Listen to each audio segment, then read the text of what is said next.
From buying to selling, the pandemic is creating a shift in the housing market. Economists predict some of those changes may be here to stay. We spoke with a woman who recently sold her home and an expert about what you should know before packing up and moving.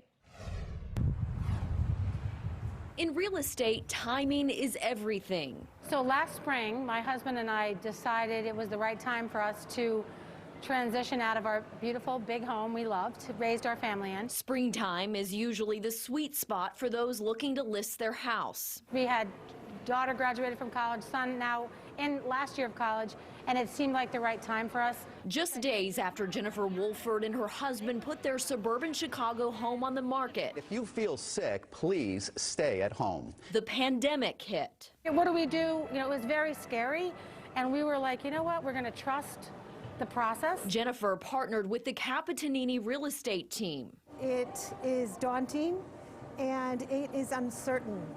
And when you throw the pandemic into it, we have to add a layer of safety. Since March, the Capitanini team has sold more than 50 homes in the North Shore suburbs outside Chicago. Equally successful without having any issues with COVID. It's areas like these appealing to buyers who want space to spread out. The National Association of Realtors chief economist Dr. Lawrence Yun attributes this new housing demand to more people working remotely. People who have been content with their home, say 3-bedroom home, now say it's simply too small. They need a 4th bedroom or 5th bedroom to turn it into office space for themselves and for their spouse. As buyers like Jennifer imagine what's next, we really had to consider work at home, live at home, college kids at home, children at home, homeschool, all of that coming up.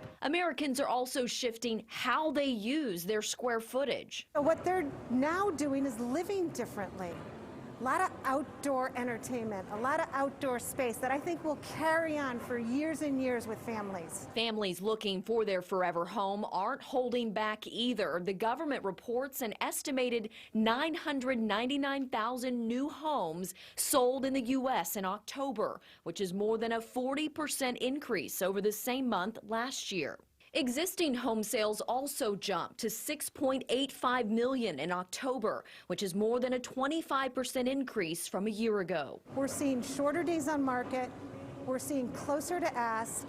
We're seeing multiple offers that may feed into a stronger offer. Both experts agree sellers have the edge right now, but there are still costs to consider. Whether it's old, whether it's brand new, whatever it is, you want to make sure that you invest a little bit so the condition is perfect. But given the exceptionally low mortgage rates, it's pretty much mitigating the transaction costs, at least that's how the consumers are viewing in the current environment.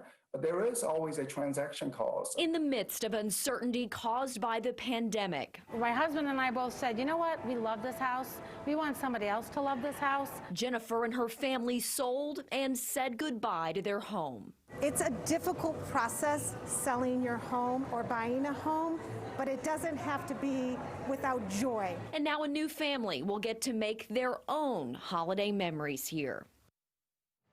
Capitanini says the majority, if not all, of her clients' contracts now include a COVID-19 clause.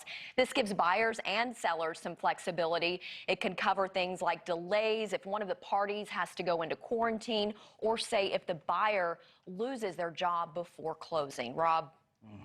Ashley, thank you. I'm going to need a bigger home for all those chocolate beignets I'm going to buy. So I was paying attention to that story.